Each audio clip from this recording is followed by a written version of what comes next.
ಮತ್ತು environmental factors ನೋಡೋದಾದರೆ ಇದು ತುಂಬ ಮುಖ್ಯವಾದಂಥ ಕಾಸಸ್ ಅಂತ ಹೇಳ್ಬೋದು.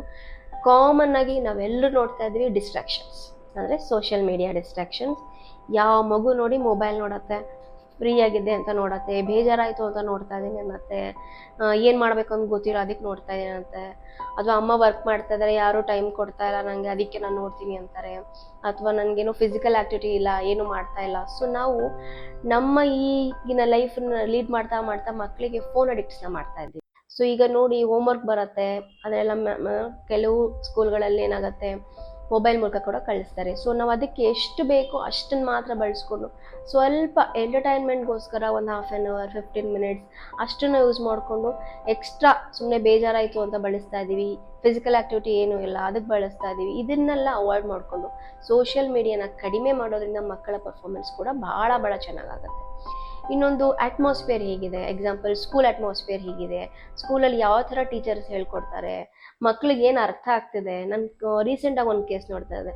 ನಾವು ಹೇಳ್ಕೊಡ್ತೀವಿ, ಸ್ಕೂಲಲ್ಲಿ ಹೇಳ್ಕೊಡ್ತೀವಿ, ಈಗಿನ ಟ್ಯೂಷನ್ನಲ್ಲಿ ಹೇಳ್ಕೊಡ್ತೀವಿ, ರಿವೈಸ್ ಮಾಡಿಸ್ತೀವಿ, ಬರೆಸ್ತೀವಿ, ಬಟ್ ಟೆಸ್ಟಲ್ಲಿ ಪರ್ಫಾರ್ಮ್ ಮಾಡ್ತಿಲ್ಲ. ಸೊ ನಾವು ಅರ್ಥ ಮಾಡ್ಕೊಬೇಕಿರೋದು ನಾವು ಹೇಳ್ಕೊಡ್ತಾ ಇದ್ದೀವಿ, ಬಟ್ ನಮ್ಮ ಮಗು ಚೆನ್ನಾಗಿ ಅರ್ಥ ಮಾಡ್ಕೊಳ್ತಾ ಇದೆಯಾ, ಮಗು ಕರೆಕ್ಟ್ ವೇಲಿ ಅರ್ಥ ಆಗ್ತಿದೆಯಾ, ಕಾನ್ಸೆಪ್ಟ್ ಅರ್ಥ ಆಗ್ತಿದೆಯಾ ಅನ್ನೋದು ಮುಖ್ಯ ಆಗುತ್ತೆ. ಸೊ ನಾವು ಹೇಗೆ ಹೇಳ್ಕೊಡ್ತಿದ್ದೀವಿ, ಯಾವ ಥರ ಹೇಳ್ಕೊಡ್ತೀವಿ, ಮಗುಗೆ ಅರ್ಥ ಆಗ್ತಿದೆಯಾ, ಪೇರೆಂಟಲ್ ಸಪೋರ್ಟ್ ಹೇಗಿದೆ. ಪೇರೆಂಟಲ್ ಸಪೋರ್ಟ್ ಅನ್ನೋದು ನೋಡೋದಾದರೆ ತುಂಬ ಸಪೋರ್ಟ್ ಮಾಡ್ತಾರೆ ಈಗಿನ parents. Definitely there is no doubt parents support ಮಾಡಲ್ಲ ಅನ್ನೋದು, ಬಟ್ ಪೇರೆಂಟಲ್ ಪ್ರೆಷರ್ ಆಗಬಾರ್ದು. ಸೊ ನಾವು ಸಪೋರ್ಟನ್ನು ಮಾಡೋ ಅದರಲ್ಲಿ ಪ್ರೆಷರ್ ಹಾಕ್ಬಿಡ್ತೀವಿ. ಸೊ ಪೇರೆಂಟಲ್ ಪ್ರೆಷರ್ ಇಲ್ಲದೆ ಮಗು ಚೆನ್ನಾಗಿ ಓದ್ಕೊಳ್ಳೋ ಚೆನ್ನಾಗಿ ಹೆಲ್ಪ್ ಆಗುತ್ತೆ. ಮತ್ತು ಪೇರೆಂಟಲ್ ಕಾನ್ಫ್ಲಿಕ್ಟ್ಸ್ ಕೂಡ ಒಂದು ಮುಖ್ಯ ಕಾರಣ ಆಗುತ್ತೆ. ಎಕ್ಸಾಂಪಲ್ ಮನೇಲಿ ಕಂಡ್ಯೂಸಿವ್ ಎನ್ವಿರಾನ್ಮೆಂಟ್ ಇಲ್ಲ, ಸ್ವಲ್ಪ ಜಗಳ ಕಲಹಗಳು ಜಾಸ್ತಿ ಇದೆ, ಡಿಫ್ರೆನ್ಸ್ ಆಫ್ ಒಪಿನಿಯನ್ ಇದೆ, ಮಗುಗೆ ಲಾಡ್ ಆಫ್ ಕನ್ಫ್ಯೂಷನ್ಸ್ ಕ್ರಿಯೇಟ್ ಆಗ್ತಿದೆ. ಹಿಂಗಿದ್ದಾಗಲೂ ಎಗೇನ್ ಪರ್ಫಾರ್ಮೆನ್ಸ್ ಕೂಡ ಆಗೋದಿಲ್ಲ. ಸೊ ನಾವು ಅಡಿಕ್ವೇಟ್ ಟೈಮ್ ಇಟ್ಕೊಂಡು ಮಗುಗೆ ಓದಿಸಿ, ಅದನ್ನು ಅರ್ಥ ಮಾಡಿಸಿ, ರಿವಿಷನ್ ಮಾಡಿಸಿ, ಅದನ್ನು ರೀಕಾಲ್ ಮಾಡಿಸಿದ್ರೆ ಮಗು ಪರ್ಫಾರ್ಮೆನ್ಸ್ ಚೆನ್ನಾಗಾಗತ್ತೆ. ಮತ್ತು ಕೆಲವು ಮಕ್ಕಳು ಬುಲಿಂಗ್ ಆಗ್ತಾರೆ, ಸ್ವಲ್ಪ ರೇಗಿಸೋದು ಇಂಥದ್ದೆಲ್ಲ ಇರುತ್ತೆ. ಇದರಿಂದನೂ ಎಗೇನ್ ಮಗುಗೆ ಸೆಲ್ಫ್ ಕಾನ್ಫಿಡೆನ್ಸ್ ಕಡಿಮೆ ಆಗಿ ಪರ್ಫಾರ್ಮೆನ್ಸ್ ಕೂಡ ಕಡಿಮೆ ಆಗ್ಬೋದು. ಸೊ ಇದೊಂದಷ್ಟು ಮುಖ್ಯವಾದಂಥ ಕಾಸಸ್ಗಳು ನಾನು ನೋಟ್ ಮಾಡ್ತಾ ಇದ್ದೀನಿ. ಈ ಥರದ್ರಲ್ಲಿ ಯಾವ್ದಾದ್ರು ಒಂದು ಕಾಸು ನಿಮ್ಮ ಮನೆ ಮಕ್ಕಳಲ್ಲಿ ಯಾರಿಗಾರು ಇರ್ಬೋದು.